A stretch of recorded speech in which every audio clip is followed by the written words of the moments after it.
جحیفہ کہتے ہیں کہ میں نے حضرت علی رضی اللہ عنہ سے پوچھا کہ کیا تمہارے پاس کوئی اور بھی کتاب ہے؟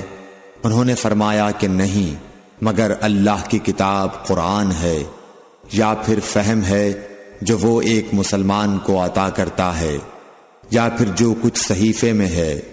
میں نے پوچھا اس صحیفے میں کیا ہے؟ انہوں نے فرمایا دیت اور قیدیوں کی رہائی کا بیان ہے، اور یہ حکم کہ مسلمان کافر کے بدلے قتل نہ کیا جائے۔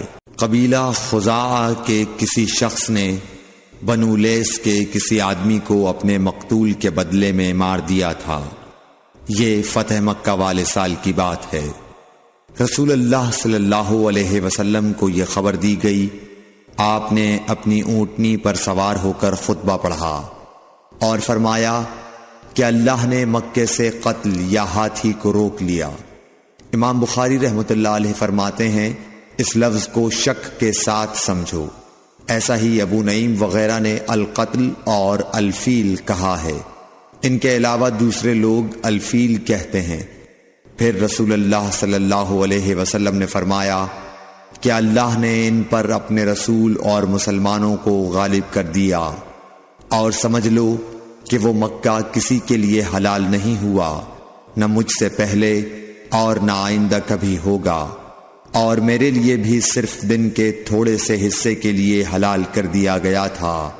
سن لو کہ وہ اس وقت حرام ہے، نہ اس کا کوئی کانٹا توڑا جائے نہ اس کے درخت کاٹے جائیں، اور اس کی گری پڑی چیزیں بھی وہی اٹھائے جس کا منشا یہ ہو کہ وہ اس شے کا تعارف کرا دے گا۔ تو اگر کوئی شخص مارا جائے تو اس کے عزیزوں کو اختیار ہے دو باتوں کا، یا دیت لیں یا بدلہ۔ اتنے میں ایک یمنی آدمی ابو شاہ نامی آیا اور کہنے لگا یہ مسائل میرے لیے لکھوا دیجئے۔ تب آپ نے فرمایا کہ ابو فلاں کے لیے یہ مسائل لکھ دو۔ تو ایک قریشی شخص نے کہا یا رسول اللہ مگر اذخر، یعنی اذخر کاٹنے کی اجازت دے دیجئے، کیونکہ اسے ہم گھروں کی چھتوں پر ڈالتے ہیں یا مٹی ملا کر اور اپنی قبروں میں بھی ڈالتے ہیں۔ یہ سن کر رسول اللہ صلی اللہ علیہ وسلم نے فرمایا کہ ہاں مگر اذخر۔ وہب بن منبح کے بھائی کہتے ہیں کہ میں نے حضرت ابو ہریرہ رضی اللہ تعالی عنہ کو کہتے ہوئے سنا کہ رسول اللہ صلی اللہ علیہ وسلم کے صحابہ میں عبداللہ بن عمر رضی اللہ عنہ کے علاوہ مجھ سے زیادہ کوئی حدیث بیان کرنے والا نہیں تھا، مگر وہ لکھ لیا کرتے تھے اور میں لکھتا نہیں تھا۔ جب نبی اکرم صلی اللہ علیہ وسلم کے مرض میں شدت ہو گئی تو آپ صلی اللہ علیہ وسلم نے فرمایا کہ میرے پاس سامان کتابت لاؤ تاکہ تمہارے لیے ایک تحریر لکھ دوں، تاکہ بعد میں تم گمراہ نہ ہو سکو۔ اس پر حضرت عمر رضی اللہ عنہ نے لوگوں سے کہا کہ اس وقت آپ صلی اللہ علیہ وسلم پر تکلیف کا غلبہ ہے، اور ہمارے پاس اللہ کی کتاب قرآن موجود ہے جو ہمیں ہدایت کے لیے کافی ہے۔ اس پر لوگوں کی رائے مختلف ہو گئی اور شور و غل زیادہ ہونے لگا۔ آپ صلی اللہ علیہ وسلم نے فرمایا میرے پاس سے اٹھ کھڑے ہو، میرے پاس جھگڑنا ٹھیک نہیں۔ اس پر ابن عباس رضی اللہ عنہ یہ کہتے ہوئے نکل گئے کہ بے شک مصیبت بڑی سخت مصیبت ہے، وہ چیز جو ہمارے اور رسول کے اور آپ کی تحریر کے درمیان حائل ہو گئی۔ ایک رات نبی کریم صلی اللہ علیہ وسلم نے بیدار ہوتے ہی فرمایا کہ سبحان اللہ، آج کی رات کس قدر فتنے اتارے گئے ہیں اور کتنے ہی خزانے کھولے گئے ہیں۔ ان حجرے والیوں کو جگاؤ، کیونکہ بہت سی عورتیں جو دنیا میں باریک کپڑا پہننے والی ہیں وہ آخرت میں ننگی ہوں گی۔ حضرت عبداللہ بن عمر رضی اللہ عنہ نے فرمایا کہ آخر عمر میں ایک دفعہ رسول اللہ صلی اللہ علیہ وسلم نے ہمیں عشاء کی نماز پڑھائی۔ جب آپ نے سلام پھیرا تو کھڑے ہو گئے اور فرمایا کہ تمہاری آج کی رات وہ ہے کہ اس رات سے 100 برس کے آخر تک کوئی شخص جو زمین پر ہے وہ باقی نہیں رہے گا۔ حضرت عبداللہ بن عباس رضی اللہ تعالی عنہ فرماتے ہیں کہ ایک رات میں اپنی خالہ میمونہ بنت حارث زوجہ نبی کریم صلی اللہ علیہ وسلم کے پاس گزاری، اور نبی کریم صلی اللہ علیہ وسلم اس دن ان کی رات میں انہی کے گھر تھے۔ آپ صلی اللہ علیہ وسلم نے عشاء کی نماز مسجد میں پڑھی، پھر گھر تشریف لائے اور 4 رکعت نماز نفل پڑھ کر آپ سو گئے۔ پھر اٹھے اور فرمایا کہ ابھی تک یہ لڑکا سو رہا ہے یا اسی جیسا لفظ فرمایا۔ پھر آپ نماز پڑھنے کھڑے ہو گئے اور میں بھی وضو کر کے آپ کی بائیں جانب کھڑا ہو گیا، تو آپ صلی اللہ علیہ وسلم نے مجھے دائیں جانب کھڑا کر لیا۔ تب آپ نے 5 رکعت پڑھیں، پھر 2 پڑھیں، پھر آپ سو گئے، یہاں تک کہ میں نے آپ کے خراٹے کی آواز سنی۔ پھر آپ کھڑے ہو کر نماز کے لیے باہر تشریف لے آئے۔ حضرت ابو ہریرہ رضی اللہ تعالیٰ عنہ کہتے ہیں کہ لوگ کہتے ہیں کہ ابو ہریرہ بہت حدیثیں بیان کرتے ہیں، اور میں کہتا ہوں کہ قرآن میں 2 آیتیں نہ ہوتیں تو میں کوئی حدیث بیان نہ کرتا۔ پھر یہ آیت پڑھی جس کا ترجمہ یہ ہے، جو لوگ اللہ کی نازل کی ہوئی دلیلوں اور آیتوں کو چھپاتے ہیں، آخر آیت رحیم تک۔ واقعہ یہ ہے کہ ہمارے مہاجرین بھائی تو بازار کی خرید و فروخت میں لگے رہتے تھے، اور انصار بھائی اپنی جائیدادوں میں مشغول رہتے، اور ابو ہریرہ رسول اللہ صلی اللہ علیہ وسلم کے ساتھ جی بھر کر رہتا، تاکہ آپ کی رفاقت میں شکم پوری سے بھی بے فکری رہے، اور ان مجلسوں میں حاضر رہتا جن مجلسوں میں دوسرے حاضر نہ ہوتے، اور وہ باتیں محفوظ رکھتا جو دوسرے محفوظ نہیں رکھ سکتے تھے۔ ابو ہریرہ رضی اللہ عنہ کہتے ہیں کہ میں نے عرض کیا، یا رسول اللہ، میں آپ سے بہت سی باتیں سنتا ہوں مگر بھول جاتا ہوں۔ آپ صلی اللہ علیہ وسلم نے فرمایا، اپنی چادر پھیلاؤ۔ میں نے اپنی چادر پھیلائی، آپ صلی اللہ علیہ وسلم نے اپنے دونوں ہاتھوں کی چلو بنائی اور میری چادر میں ڈال دی، فرمایا کہ چادر کو بدن پر لپیٹ لو۔ میں نے چادر کو اپنے بدن پر لپیٹ لیا، پھر اس کے بعد میں کوئی چیز نہیں بھولا۔ حضرت ابو ہریرہ رضی اللہ عنہ فرماتے ہیں کہ میں نے رسول اللہ صلی اللہ علیہ وسلم سے علم کے 2 برتن یاد کر لیے ہیں، ایک کو میں نے پھیلا دیا ہے، اور دوسرا برتن اگر میں پھیلاؤں تو میرا یہ نرخراک کاٹ دیا جائے۔ نبی اکرم صلی اللہ علیہ وسلم نے حجۃ الوداع میں فرمایا کہ لوگوں کو بالکل خاموش کر دو تاکہ وہ خوب سن لیں۔ پھر فرمایا، لوگوں میرے بعد پھر کافر مت بن جانا کہ ایک دوسرے کی گردن مارنے لگو۔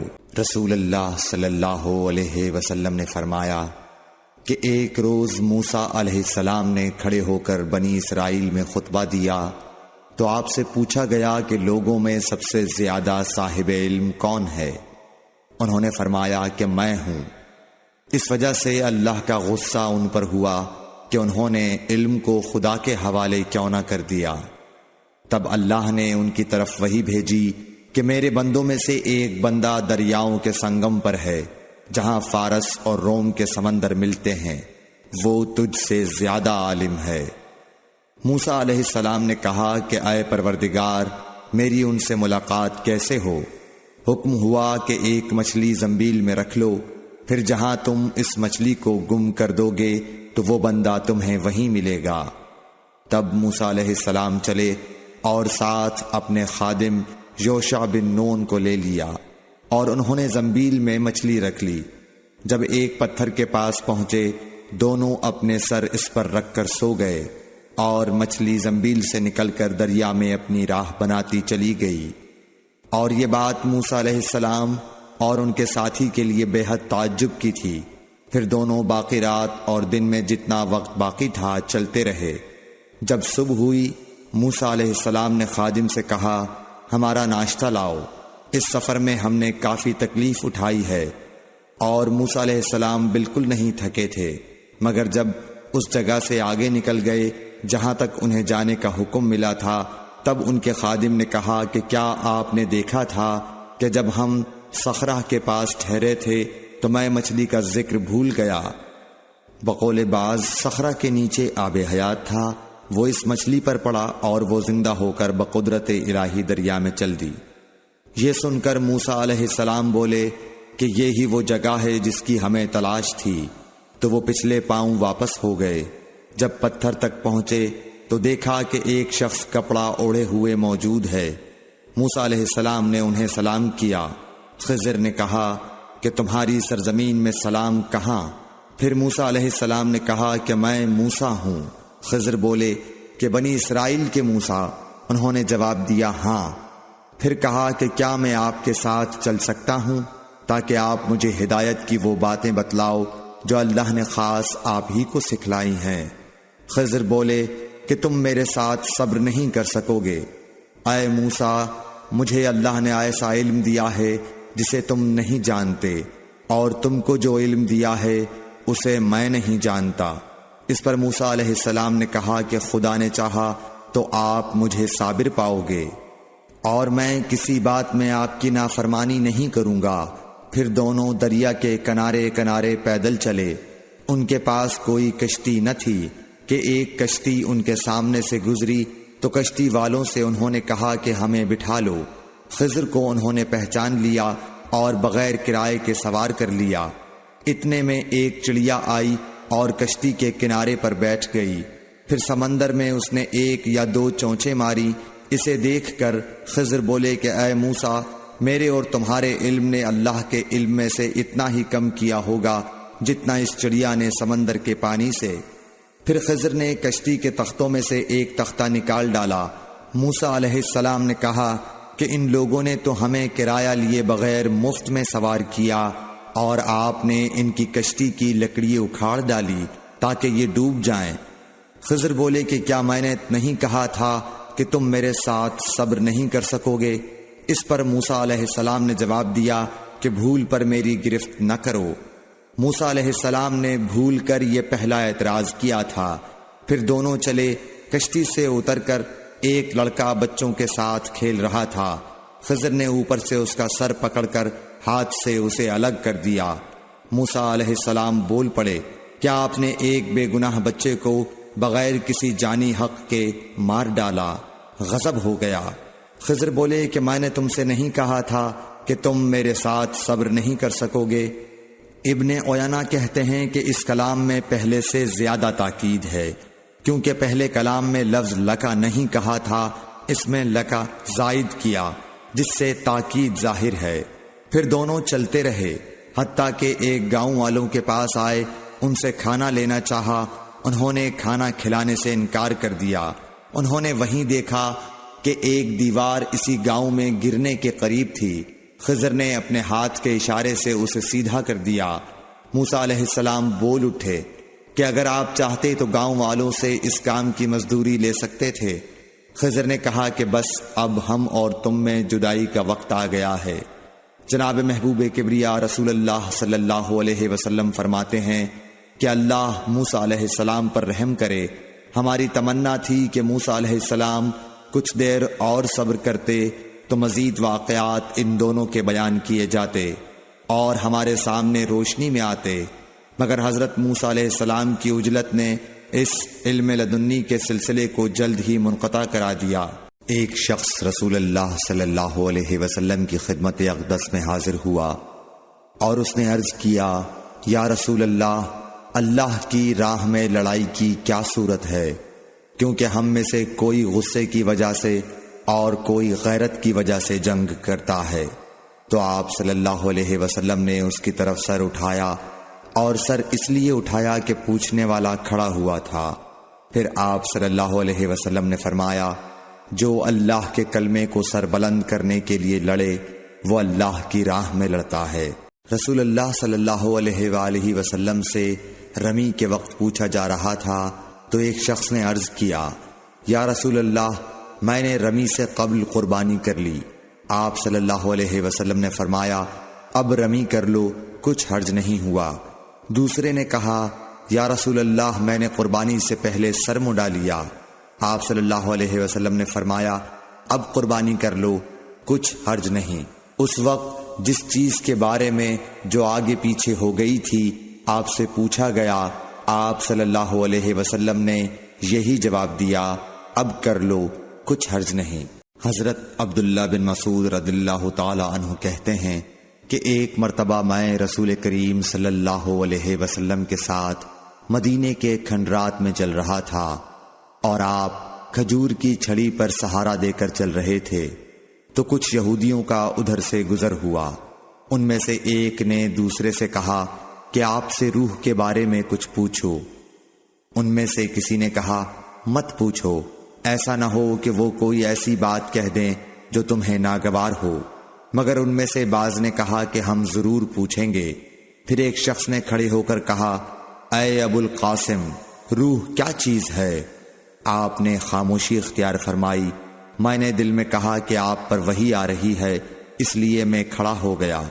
جب آپ صلی اللہ علیہ وسلم سے وہ کیفیت دور ہو گئی تو آپ صلی اللہ علیہ وسلم نے قرآن کی یہ آیت جو اس وقت نازل ہوئی تھی تلاوت فرمائی، اے نبی، تم سے یہ لوگ روح کے بارے میں پوچھ رہے ہیں، کہہ دو کہ روح میرے رب کے حکم سے ہے، اور تمہیں علم کا بہت تھوڑا حصہ دیا گیا ہے، اس لیے تم روح کی حقیقت نہیں سمجھ سکتے۔